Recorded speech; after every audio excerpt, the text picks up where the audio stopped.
tous, c'est Mélie et Mélo, on se retrouve aujourd'hui pour une nouvelle comparaison et on va vous parler de Encens de Johanna Marine, je sais jamais, ça se dit Marine. Paru chez Snag. Comment ça se dit Marine. Marine, donc Johanna Marine, paru chez Snag pour le Plip 2022, donc c'est le cadre dans lequel on l'avait lu, sachant qu'il y a je sais plus combien de temps, un an, 2 ans, 2 ou 3 ans, on avait lu Cendre de la même autrice, paru chez Snag également. Voilà, donc on vous remettra la comparaison, je pense qu'on avait faite. Ouais. Ou juste ma présentation en barre d'infos. Ouais, et moi j'avais lu Astronomie encore bien avant, c'était son premier roman et j'avais plutôt bien aimé Astronomie à l'époque.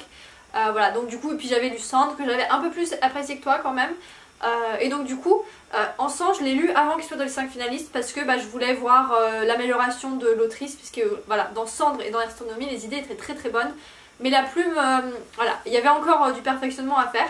Donc je voulais voir les avancées. Et donc je l'avais lu avant qu'il soit dans les 5 finalistes. Donc je ne l'ai pas lu par obligation quoi. Voilà, j'avais envie de le lire. Et du coup moi je vous avais déjà fait une présentation, je vous avais parlé d'Encens vu que Mélie comptait pas le lire tout de suite. J'avais relevé des points très problématiques que je vais résumer à nouveau ici. Mais voilà, si vous voulez un peu plus d'explications, il faudra aller voir cette présentation.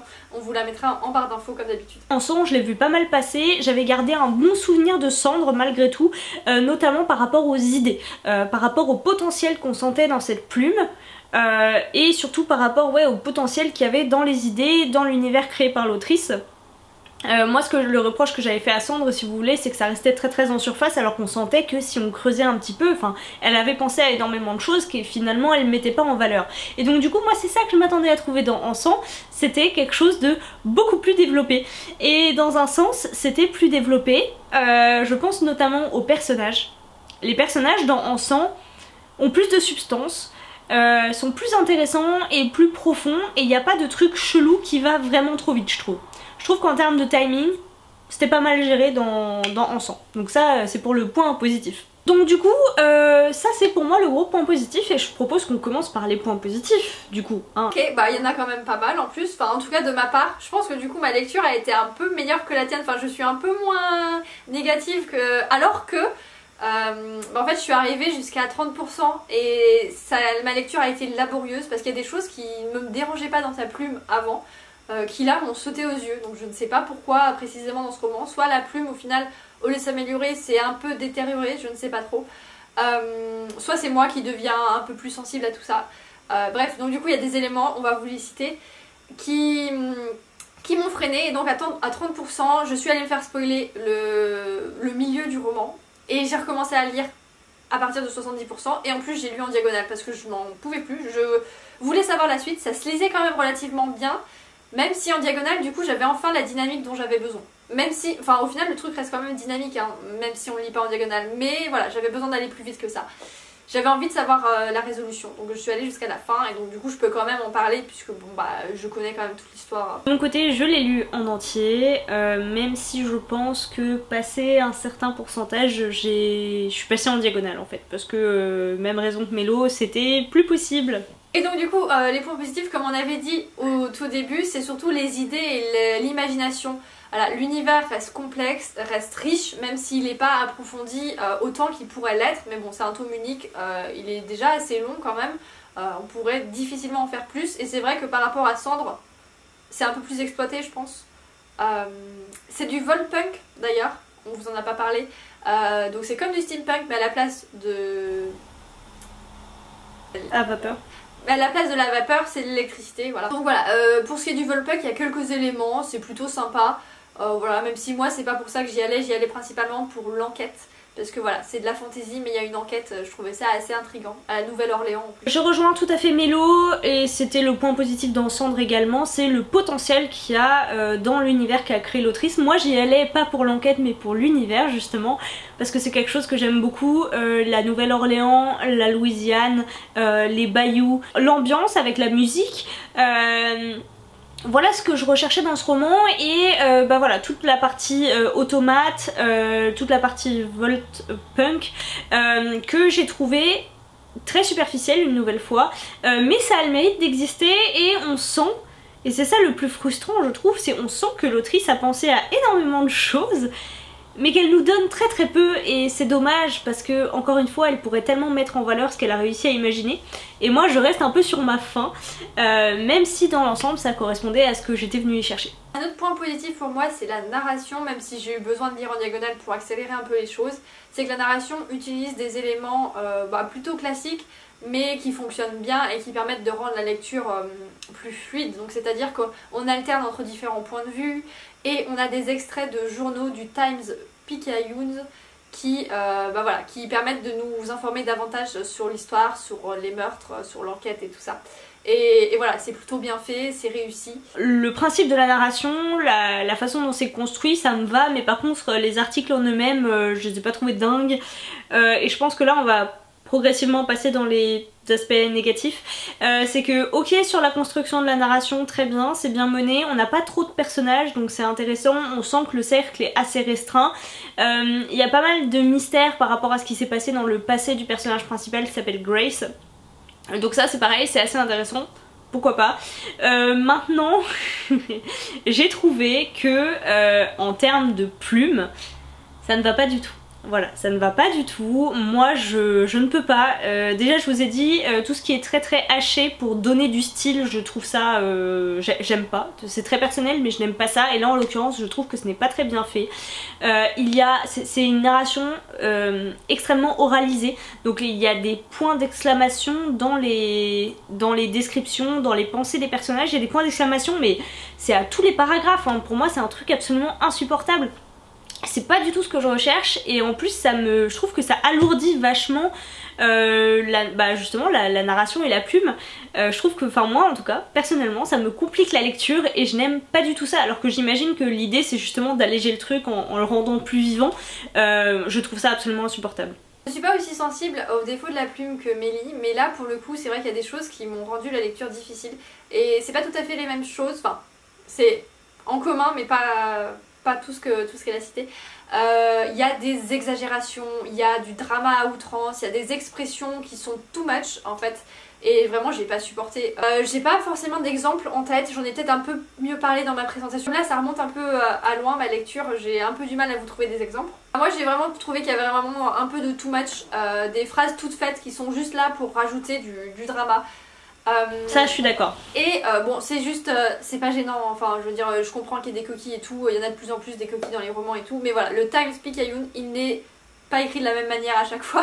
Chaque fois des fois il y a un N, des fois il y a deux N et tout, et donc je trouve ça un peu dommage parce que quand on passe par une maison d'édition et tout, il doit y avoir un processus de relecture, et ce genre de coquille devrait pas être là, mais bon c'est pas grave, enfin, j'aime pas la lecture et voilà, je voulais juste le Parfois c'est noter. en italique, parfois c'est pas en italique, il y a des coquilles, des fautes d'accord, des lettres qui manquent, des mots qui manquent, c'est ok, mais ce serait bien quand même effectivement que ce genre de choses soit trouvé à la relecture quand même. Je vais enchaîner avec les points qui m'ont paru les plus problématiques et qui sont arrivés dès les 25% de ma lecture en fait, et c'est ça qui m'a coupé, qui m'a dit bah si ça continue comme ça sert à rien que je lise la suite. Et c'est en partie lié à la plume mais pas que. Je pense que c'est juste la répétition de certaines choses qui sont souvent présentes dans des enquêtes, rarement dans de la SFFF, mais dans tout ce qui est polar, je l'ai déjà vu, et à l'époque je le remarquais pas mais maintenant ça me saute aux yeux. C'est que là on a affaire à un tueur en série, donc il a déjà fait 3-4 meurtres ou 4-5, je ne sais plus exactement.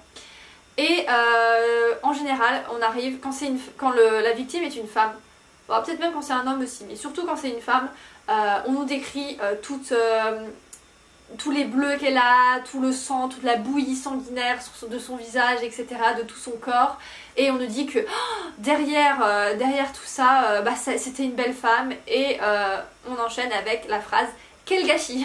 Comme si si elle avait été moche, ça aurait été moins dommage, que sa vie valait moins qu'une vie d'une personne magnifique. Et voilà, on insiste sur la beauté alors qu'en fait c'est pas ça qui compte. Je me doute bien que l'autrice n'a pas voulu dire ça, mais voilà, c'est la répétition de maladresse. Et c'est dommage parce que le public visé par ce roman, c'est un public plutôt jeune qui n'a pas forcément encore les outils et le jugement nécessaire pour déconstruire un peu tout ça et se dire bon c'est pas tout à fait ok mais c'est présent, c'est pas grave. Voilà, donc je trouve ça un peu dommage parce que c'est pour un public plutôt jeune. Et je trouve ça un peu dommage parce que aussi ça répète du coup des vieux schémas de pensée qui maintenant sont un peu plus déconstruits normalement. D'autant plus que vis-à-vis de ça, on a quand même l'autrice qui nous présente son héroïne comme quelqu'un de très indépendante, qui porte des pantalons alors que tout le monde porte des robes, qui s'en fiche du regard qu'on porte sur elle. Voilà, et du coup c'est très étrange. Bah c'est une maladresse en fait. Et pour surenchérir, juste après ce passage-là, on a un passage où, je sais plus ce qu'il découvre l'enquêteur, mais il découvre quelque chose et il se dit « Ah non, bah là ça suffit, ce n'est plus possible, on a atteint un point de non-retour, maintenant c'est le tueur ou c'est moi ». Alors déjà, encore une fois, cette phrase « too much » qui rajoute du drama, mais qui en plus, que j'ai trouvé très dérangeante pour moi, parce que du coup, ça veut dire que toutes les autres victimes avant, elles n'étaient pas suffisantes, maintenant, parce que peut-être c'est une belle dame derrière tout le visage ravagé qu'elle avait... bah maintenant c'est plus possible et c'est quoi cette phrase? Ça veut rien dire, c'est le tueur ou c'est moi. Avant t'étais pas assez motivée pour le chercher et puis... Enfin, c'est bizarre. Ça devient... En fait ça devient une affaire personnelle alors que justement il n'y a rien de personnel dans cette victime là, ce qui sera pas forcément le cas plus tard dans le roman. Donc du coup c'est super bizarre parce qu'il y aurait eu moyen de mettre cette phrase quelque part mais absolument pas à cet endroit là en fait. Je rajouterais à ça que par rapport à l'enquête, les inspecteurs sont nuls. Voilà, juste nuls. Alors oui c'est un roman de SFFF mais l'autrice a choisi d'en faire un roman d'enquête. Ce qui est une bonne idée, hein. Je pense que ça rajoute du rythme, ça rajoute quelque chose d'original, il y a un petit côté thriller, c'est bien pensé. Maintenant, il faut aussi faire en sorte que les gens soient pas débiles en face, quoi. Enfin, je trouve que les policiers, dans leurs interrogatoires, il y en a pas beaucoup heureusement, hein, mais dans leurs interrogatoires, dans leur façon de penser, dans la façon dont ils sont décrits, je les trouve, ouais, nuls en fait. Et c'est très dommage. Surtout que ça donne raison après plus tard au tueur qui vante l'incompétence de la police et il a tout à fait raison, on peut même pas les défendre en fait. Et le souci c'est le décalage encore une fois entre toute l'énergie qu'ils mettent dedans. Enfin en fait on a l'impression parce que on nous dit à quel point ils sont fatigués, à quel point ils font pas leur nuit, à quel point ils cherchent, mais en même temps à côté les exemples qu'on a des interrogatoires et des recherches qu'ils font, c'est des trucs de... raté en fait. Donc voilà, très déçue sur cette partie là de mon côté. J'avoue que j'ai pas été interloquée par ça, mais c'est certainement parce que j'ai pas lu la moitié du roman. Je pense que si j'avais lu un peu plus de leurs interrogatoires et tout, j'aurais pu être choquée parce que je suis habituée à lire des romans d'enquête, à lire des polars, des thrillers et clairement pour moi ça n'a pas vraiment fait. Il y a quand même une bonne chose avec cette enquête, c'est qu'elle reste quand même relativement complexe. C'est pas quelque chose qu'on devine tout de suite, il y a du mystère et à la fin, pour un roman de fantasy, pour des gens qui sont pas habitués à du polar, la résolution est plutôt originale. Voilà, donc ça c'est plutôt un bon point. Mais bon après c'est vrai que pour moi qui ai l'habitude, j'ai pas été waouh, au moment n'a pas explosé quoi. Exactement pareil, j'ai pas été du tout transcendée par cette enquête. Je trouve qu'il y a des choses qui ont été mises en place qui étaient intéressantes, des éléments qui ont été mis en place qui ont été intéressants et finalement à la fin on cède à une espèce de solution de facilité que j'ai trouvé très dommage. Alors moi il y a un point que j'ai bien aimé, c'est les voyages dans le... Enfin les souvenirs de l'héroïne parce que finalement mine de rien toute cette enquête a quand même un lien avec elle, même si maintenant que j'y repense je vois absolument pas pourquoi, mais ok très bien, il y a un lien avec le passé de notre héroïne, enfin de notre personnage principal. Et j'ai bien aimé du coup retourner avec elle dans le passé et avoir ces différents niveaux de timing. J'ai bien aimé ce qui les liens qui se mêlent avec ce qui arrive à son Animoli au tout début du roman, parce qu'au début on pense qu'il n'y a pas trop de liens et en fait il y en a. J'ai bien aimé le background avec les histoires des illusionnautes qui sont donc des automates tellement réalistes que ils étaient pris pour des hommes et on comprend qu'il y a eu un gros génocide.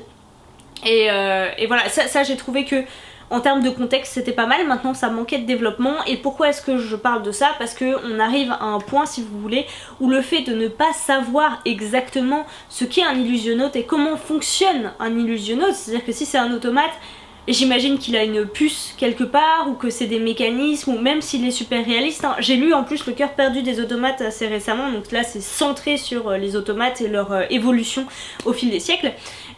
Et là pour le coup je manque complètement de détails pour comprendre comment on vient à bout d'un illusionnaute en fait, parce qu'ils les ont balancés au fond du Mississippi là pendant leur génocide et les faisaient bosser dans des camps de travail. D'accord, mais en fait comment ils meurent? Parce que ça se trouve ils sont au fond du Mississippi, ils sont pas morts. Et puis à un moment donné, si on veut les tuer, ou on fait comment? Qu'est-ce qui fait que ça arrête de fonctionner? Est-ce qu'il y a une clé quelque part? Est-ce qu'ils ont un cerveau? Est-ce qu'ils ont des organes? Parce qu'on nous dit qu'en même temps ils ont pas besoin de dormir ni rien du tout, mais à côté ils scient quand même des yeux et ils arrivent à pleurer. En fait moi c'est tout ça, je trouve ça dommage parce que à un certain point dans l'histoire ça devient quand même un tout petit peu clé, hein, ces histoires d'illusionnautes, et je trouve ça très très dommage qu'on n'ait pas plus de détails techniques entre guillemets sur qu'est-ce que c'est et comment ça fonctionne. Ça me fait un peu l'effet de Hawkeye si vous voulez, où dans Hawkeye on parlait c'était des pseudo morts vivants en fait, et il avait plein de caractéristiques de vivants et plein d'autres de gens morts, et en fait c'était une espèce de mélange un peu chelou entre les deux, et on nous disait oui alors il a des muscles qui fonctionnent pas, genre typiquement son estomac et sa vessie ça fonctionne pas, mais par contre sa langue pour parler, son cerveau et il arrive à déglutir. Moi c'est des trucs, ça n'a pas de sens si on ne m'explique pas en fait et si on ne me donne pas des raisons. Un autre truc qui m'a dérangé dans cet univers et dans l'enquête, c'est qu'il y a certains liens logiques qui sont faits qui ne sont pas logiques en fait. Il y a des liens qui sont faits entre deux choses. Il ne devrait pas y avoir de lien. Ou s'il y a un lien, dans ce cas, il faut expliquer davantage et ce n'est pas le cas. Alors je n'ai plus exactement tous les exemples en tête. Il y avait un exemple bien parlant. Mais donc du coup allez voir la présentation parce que là je crois que je vous en parle dans cette présentation, mais là je ne l'ai plus en tête. Mais j'en ai un autre, c'est au tout début, voilà, il arrive quelque chose à l'héroïne et elle sort un engrenage de sa joue ou de son bras, je ne sais plus, et tout d'un coup ça lui fait penser à une cicatrice d'enfance ou à un souvenir d'enfance. Elle se dit ah mais oui c'est lié, tout est lié et ça explique ça. Et je suis là bah non ça n'explique pas, sauf si tu me l'expliques, mais en l'état actuel des choses ça ne l'explique pas. Et voilà, et pareil, il y avait un truc comme ça, ah oui bah c'est ça, bah voilà ça me revient. Dans la rue, elle croise pour la deuxième fois quelqu'un. Et elle se dit ah bah c'est la deuxième fois que je le vois, c'est pas un hasard, c'est le destin ou je sais pas quoi, enfin bref, voilà, pareil encore une fois, aucun lien logique sans explication quoi. En plus je me souviens de l'histoire où elle tombe et du coup, enfin moi ce passage là pour tout vous dire j'ai dû le relire 3 fois pour être sûre d'avoir bien compris qu'il me manquait pas un truc, même si visiblement il me manque quelque chose, c'est-à-dire que quand même l'héroïne elle se prend les pieds dans un tapis, elle tombe dans l'escalier et bim, il y a un truc qui lui sort du bras. Je veux dire, c'est même pas comme si elle s'était entaillée violemment. Enfin, si on comprend qu'en fait il y a du sang ou quoi, mais au moment de la chute, il n'y a aucune notion de sang, de douleur, rien du tout en fait. Du coup, ça sort de complètement nulle part. Elle a un bout de métal qui lui sort du corps comme ça. Ça n'a pas de sens, vraiment pas. Et c'est dommage encore une fois parce que c'est une bonne idée. Et la façon dont c'est amené, bah c'est raté. Dans le même genre de scènes qui ont pas trop de sens et qui pour moi manquent de cohérence, alors on a plusieurs manques de cohérence à plusieurs endroits, hein. Par exemple à un moment donné on nous dit qu'elle a une perruque criarde et puis juste après on découvre qu'en fait c'est juste une perruque noire. Il y a aussi un autre exemple, moi c'est quelqu'un qui tire une trappe du plafond, il y a un escalier qui descend et puis là on nous fait quelque chose de très dramatique à la fois dans le fond et la forme. Moi c'est un truc que je déteste, donc des phrases très courtes en nous disant première marche, paf, une sensation qui lui revient, point à la ligne, deuxième marche, point, et ainsi, enfin moi je déteste. Et bah figurez-vous que pour monter jusqu'au plafond il lui suffit de 5 marches, voilà. J'ai trouvé ça un peu rapide, elles doivent être très hautes les marches pour faire à peu près j'imagine au moins de 1m80, 2 mètres de hauteur. Mais voilà, c'est des petites choses comme ça qui moi me heurtent. Il y a des anachronismes. Au tout début, on a quand même... Alors c'est précisé, alors du coup je sais pas pourquoi l'autrice a choisi de faire ça. Nous sommes en 1919 et nous avons une jeune femme qui chante à sa fenêtre la chanson It's a Wonderful Wonderful Night qui a été écrite en 1967. Et c'est... Enfin voilà, je comprends pas pourquoi, et c'est pareil dans les éléments de langage, à un moment donné elle dit vieux schnock. Est-ce que vieux schnock c'était une expression qu'on avait en 1919? Je ne suis pas sûre. Alors oui, peut-être que je creuse un petit peu loin, mais moi c'est des petites choses qui me gênent, voilà, c'est juste des petits éléments comme ça, et s'il y en avait que un ou deux ça irait, mais mis bout à bout, et bah ça fait beaucoup, et je trouve ça super dommage. Un autre truc que j'ai trouvé dommage, et c'est Mélie qui vient de m'y faire penser en parlant de musique, c'est que au début on a un paragraphe qui nous introduit la Nouvelle-Orléans avec le jazz, avec une ambiance très musicale, et j'ai trouvé ça hyper chouette et je m'attendais à ce que ce soit répété dans le reste du roman et qu'on ait une ambiance vraiment qui règne, et non j'ai pas trouvé, j'ai trouvé que c'était juste le chapitre et après bah ça s'arrêtait. Il y a quand même des liens avec de la musique, dans son intrigue et ça c'est très chouette, mais il n'y a plus cette ambiance là. Très jazz et tout, et voilà, c'est un peu dommage parce que j'avais beaucoup aimé. On va quand même finir sur une note positive parce que bon, peut-être été un petit peu virulente. C'est du young adulte. Alors compte tenu de la plume, c'est du young adulte. Très clairement, on est sur une plume très simple, on est sur vraiment quelque chose de très accessible, mais nous avons des personnages adultes. Alors certes, ils font pas forcément très adultes compte tenu de la plume, mais tout de même ce sont des personnages qui ont plus de entre 20 et 30 ans à peu près. Et ce que j'ai bien aimé, c'est que on a zéro cliché ou schéma répétitif du young adulte, notamment par rapport aux relations. J'ai trouvé ça très bien. Alors on l'a évoqué tout à l'heure, mais on est face à en plus une héroïne qui a des convictions féministes, on est face à une héroïne noire aussi. Enfin, voilà, il y a plein de petits éléments comme ça qui sont pour moi très positifs, qui pourraient être davantage mis en avant, mais qui sont quand même très positifs.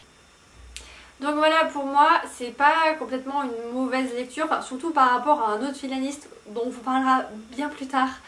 Au final, ça m'a fait remonter en sang dans mon estime, clairement. Il y a beaucoup de choses très chouettes, je pense qu'il peut plaire, de toute façon il a déjà beaucoup plu, même avant qu'il soit dans les 5 finalistes, il y avait des chroniques très positives sur lui.